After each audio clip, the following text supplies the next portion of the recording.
Cha-cha.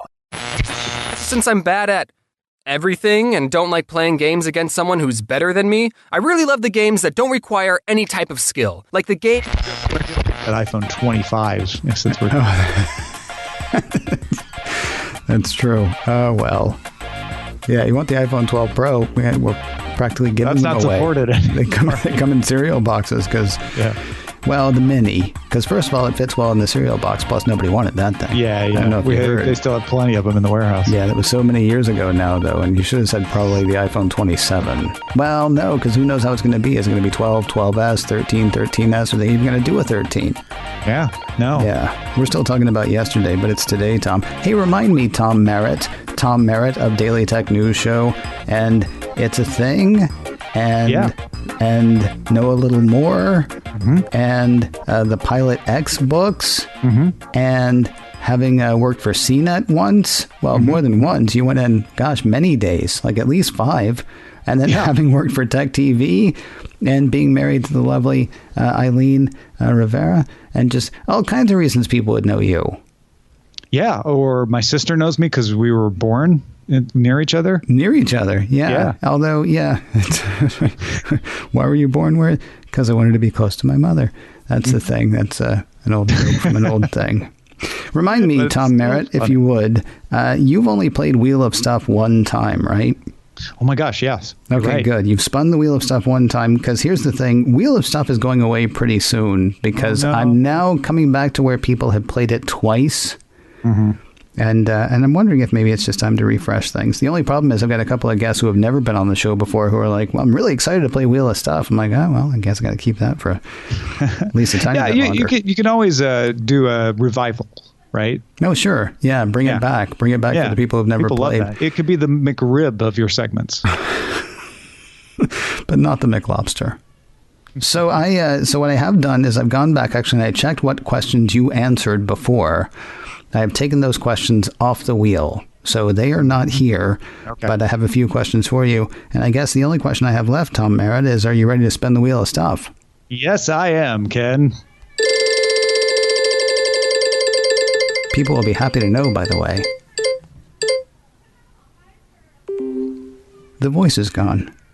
I've been fascinated by this app because they keep updating it. Because I would think if you made a Decision Maker app, you'd be done. You know, like put the Decision Maker app out there. If people want to buy it, great, and you'd be finished. And they just update and update and update, which means, of course, they do have a privacy thing on there as well. But I was spinning the wheel a couple of weeks ago for the guest, and all of a sudden the thing started talking to me. It read out where it landed. No. And I'm like, hey, that's my job, Missy. Because it was said in a woman's voice. It's not, I don't think her name was Missy. Well, it could be. It was Melissa. She doesn't like Missy. That's true. She got older. And it's gone now anyway. What's the scariest thing you ever did, Tom Merritt? The scariest thing I ever did. You know, it's funny. What I want to say, the scariest thing I ever did was a question someone asked me at a dinner that included Will Wheaton, Felicia Day, and Veronica Belmont. And I said, this right now is the scariest thing I've ever done. Try to answer this in front of all the View people. And so I can't think of anything. You know what? No, I'll take that back. The scariest thing I ever did was move to San Francisco. Sight unseen, took a job at CDTV, had one friend, actually 2 or 3 friends, but really like just took a leap of faith. And that really was one of the scariest things I ever did, and it paid off in spades. Can I tell you my moving to San Francisco story really quickly? Yeah, sure. All right, because I had never been. I was never going to go west of the Rockies in my life. I was an East Coast person, born in Tennessee. You were the Hellmans of people. Yes, and then I could have been the best people of people if I had moved over at the other side. But I was living in Boston at the time, and I probably would have stayed there for the rest of my life if my boss at that radio station hadn't come to me and said, right, we're going to flip your station. It's going to go totally automated, so you can stay here. But we're going to cut your pay by like $10,000, and there's nothing to do except for push a button like twice a day. Or you can come out to San Francisco and be my manager of network operations. And I thought, well, my girlfriend left me, my roommate moved out. I really got nothing going on here. So why not? And so this is like 3 or 4 months then of back and forth to him saying, because I'm like, dude, I got to do something. And he sent me the offer. He faxed me the offer and like wanted me packed up and left like within 5 days. So I did. I packed up all my stuff. I drove across the country. Took about a week to drive across the country because I stopped to see family and things like that. Because who knows if I remember going east of the Rockies again. Right. I get out to San Francisco on a Sunday afternoon. Put all my stuff in the U-Haul thing. Go into the office Monday morning, 9 o'clock, bright-eyed, bushy-tailed, doing my job there. And at 10:30, they call us into the conference room and say, "So we just lost all of our backing." Oh no. Now, to their credit, everybody at the table who had also just lost their job turned and looked at me. Oh, because I had just gotten there. Like, hey, new guy. Yeah. And then they were like, we can probably get your old job back. And I was like, yeah, but my stuff's here. So also, that was a long drive. It wasn't long, but I saw much. You ready to spin the wheel again, sir? Yes, I am. Let's do it. Can never tell how fast or slow it's going to go. DC or Marvel? In my youth, I would have said DC, no hesitation. But in my my dotage, I have become Marvel. Me too. Tell me why. A lot to do with the movies. Not going to lie. As shallow as that sounds. But some of those movies are not the Feige movies. The Spider-Man movies, the Tobey Maguire Spider-Man movies really rekindled, because Spider-Man was always the one Marvel dalliance I had in my DC days. And those movies really got me back into Spider-Man. It was right around the time Comixology was out, and you could go and you could get the original run of Spider-Man Silver Age comics. And I was reading those. And yeah, I think it was that, immediately followed by the Feige universe kicking off, that just sucked me right in. Yeah. I think part of it was I really appreciated the simplicity of DC when I was a kid. Superman had no problems. And now that I'm an adult, the problem I have is Superman's got no problems. Yeah. You know what I mean? It's like, and any problems he has are his own. And Batman's problems are not quite relatable to me. Not anymore. Back in the day, I kind of got it. Although it's possible. Sure. Yeah, he was cool. Yeah. It's also possible, though, that you've got, I mean, there are things that I still like if you read, but like the DC stuff that turns me on now tends to be the Elseworld stuff. Like if you read Kingdom Come. Sure. Oh, yeah. No, I love Kingdom Come. That's I love what happened to Batman in that, because it's like he is now, Gotham is now a totalitarian state run by this guy who only wants to keep everything safe. And I still adore the Flash. I think the Grant Gustin Flash was incredible. I'm very excited about the new filmic Flash. Aquaman was fun. Harley Quinn, the animated series, a blast if you haven't checked it out. Right. But yeah, all right. I got one. I really don't like to pick, but if I have to pick, I'm going to pick Marvel. Well, yeah, it's the wheel. It's not me. Yeah, here's what's funny though. Speaks. Because we both decided that we like Marvel, and so we're talking so much about DC. I got to ask really quickly. Wonder Woman 1984.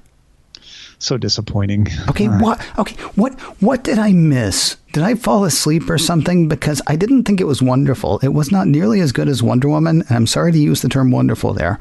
It's not nearly as good as Wonder Woman, but it's a comic book movie. Like I watched it and I was like, it's fine. And then I know people, there's a guy who I follow who I'm almost unfollowing on Twitter now, because he will do like whole day long things about how bad Wonder Woman 1984 is. And that movie's been out for like a month and a half.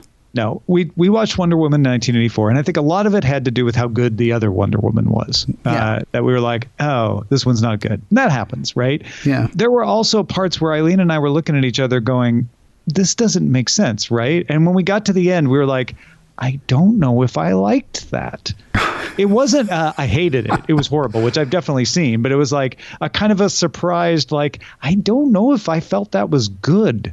Yeah. And I really do think if I had seen it in a movie theater, that a lot of the things that bugged me would have just washed away in the enjoyment of the spectacle of it. But maybe because I was watching it on my home television, I was focused a little more on some of the weirdness of the plot, which was shaky. But like you say, it's a comic book movie. I'm not going to rake it over the coals for plot holes. It just didn't quite capture me the way the original did. I will say, once I really caught on to how much people hated it, I wanted to go back and watch it again. And then I found one of the shortfalls of the whole HBO Max thing. They're premiering stuff. Yeah, 30 days and then it's gone. I know it'll be back because it's still one of their properties, but it's like, you can still see it in a theater. Good one, Tom. Good one. I got it and so now I have to go one other way really quickly. I just don't say anything about it, except to answer the question, how much are you loving WandaVision? So I know, right? I haven't seen today's. Now it's last week, so I haven't seen last week's or today's. Tom, I watched it right before we recorded. Well, you watched last week's right before we recorded. Yes. Because today's is out today as people hear this. And today's was even better, I guess. You're from the future. I'm spinning one more time, by the way. This is it for all the marbles. No whammies. Yeah, this is the one. Nope, we're not going to do that one because it's too similar to the last one. I apologize. I will tell you what it was. I'll tell you what it was. Maybe we should still do it because the wheel decided you get one superpower. What is it? I hate that one. Okay, here's the other thing. I added this to the wheel and all of a sudden I saw it turning up all over Twitter and one had nothing to do with the other, but I thought about pulling it off the wheel because of that whole thing that happened on Twitter and then I forgot. So it's still here. I usually end up saying flying. Okay. Because that just sounds cool. But I think from now on, I'm going to say the ability to create more superpowers. Can't have 1,000 wishes. That's an interesting idea, though. You're a bit like, who is it that can do that? Is it Rogue? It's Rogue from X-Men, right? Who sort of picks up whatever power somebody else has, I think. That's why when Wolverine killed her in the movie, she was able to live because she grabbed onto him and, of course, sucked his life essence. But, she got to live. And then, he snapped out of it. So I actually do kind of like the rotating superpower. So I'd never get bored of my superpower. Just keep changing it up. That's an interesting idea. It's I'm bored. You know which one I kind of want to go for? I just watched Deadpool 2 recently. Mm-hmm. The whole argument between Deadpool and Domino about whether luck is a superpower.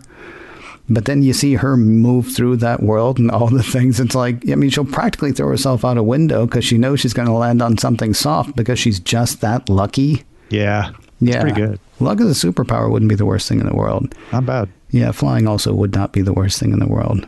I mean, flying just sounds fun. It's probably not the best superpower, but it'd be really fun. Well, I mean, you can get to places easily.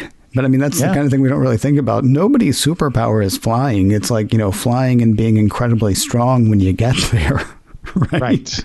Although it's the Flash being able to jump really high such that you can then escape gravity and fly, etc. Yeah. Which, I mean, okay, cool, I guess.